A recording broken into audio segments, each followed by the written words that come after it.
Welcome to Jackie's Craft Table. Thanks for joining me today. I'm creating a fun thank you card. It was a very fast card to put together, but I really like how it turned out. I'm starting out by stamping my images onto some Dina Solar White 110-pound cardstock. The only reason I'm using the 110-pound version is because I'm out of the 80-pound, which I usually use. I like to keep my 110-pound cardstock for my card bases. I'm going to use some Copic markers to color in these darling images from a stamp set called Purr-fect Friends from MFT. This Simon Says Stamp Intense Black ink is a Copic friendly ink. I pulled out my mini Misty just to save some time stamping all of these images together. I had a hard time deciding which images from this stamp set to use. They're all so very cute. I particularly like this cat with all of the cute flowers on her. I end up stamping it twice just to get a nice dark impression.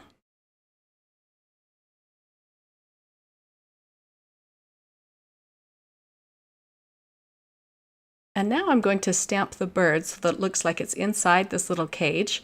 And I want his beak to be peeking out from the side. Once I'm ready to place my images onto my card base, I want it to look as if the bird is kissing the cat on the cheek.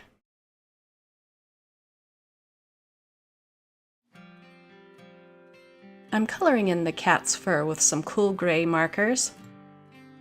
I want the cat's fur to be a light gray because I'm going to use some bold colors on the flowers and I want those to stand out really well. I have the colors I use listed over on my blog if you're interested, and in the banner at the top of the screen. It was kind of challenging coloring in all of these little spaces on the cat and not getting my head in the way of the camera. So again, I've sped up the coloring of this video so that it wouldn't take ages to watch. The images were so small I didn't do anything fancy with my Copic coloring.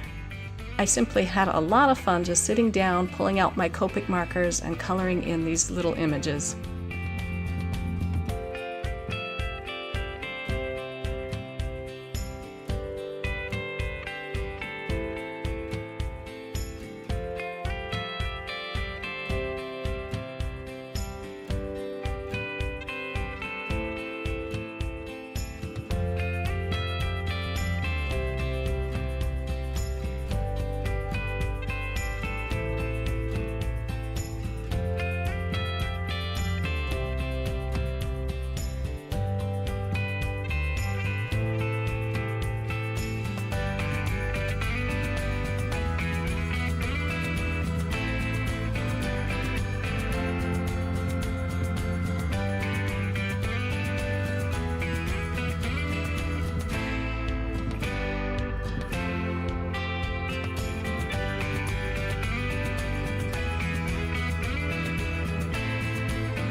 Now that I've finished all of my Copic coloring, I'm going to cut them out with the coordinating dies.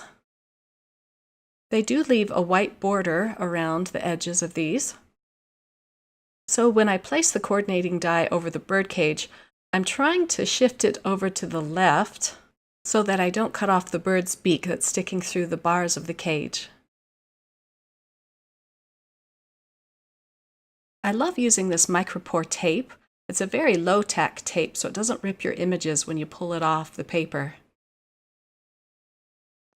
And my birdcage image turned out just perfectly. It didn't cut off his little beak, and it left a little bit of a border on the right-hand side. Not as big as the left side, but it works. I'm cutting out a scalloped edge frame for this card.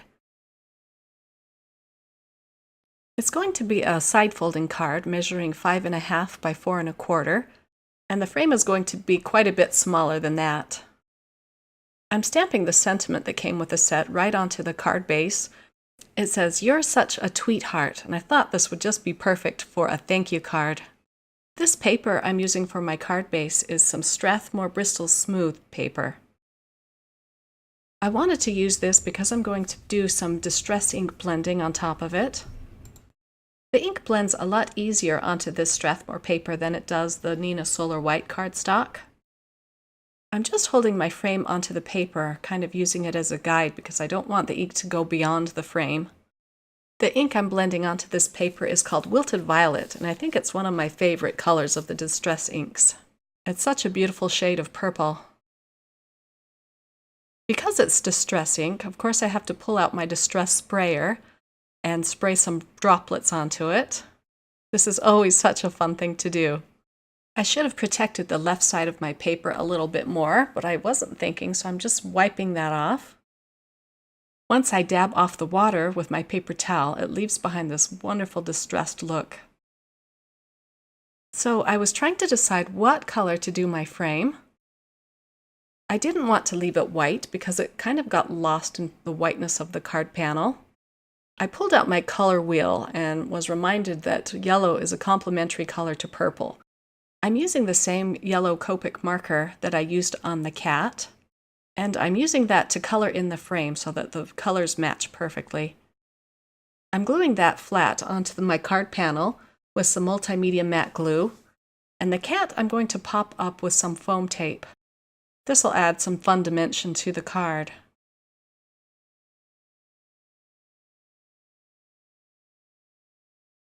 I'm also going to add some foam tape to the bird cage.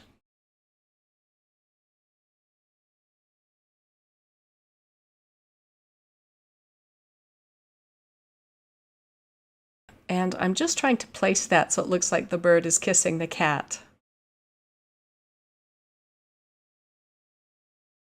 To adhere the pedestal, I'm just using some more multimedia matte glue. It's so narrow I didn't want to try and put some foam tape onto that. But I want it to appear as though the cat's tail is wrapped around it. I want it to be positioned so that it's on the same level with the cat.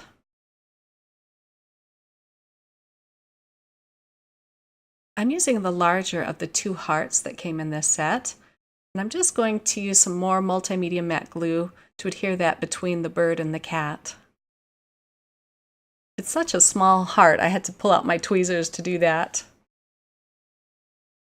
I hope you enjoyed this card video.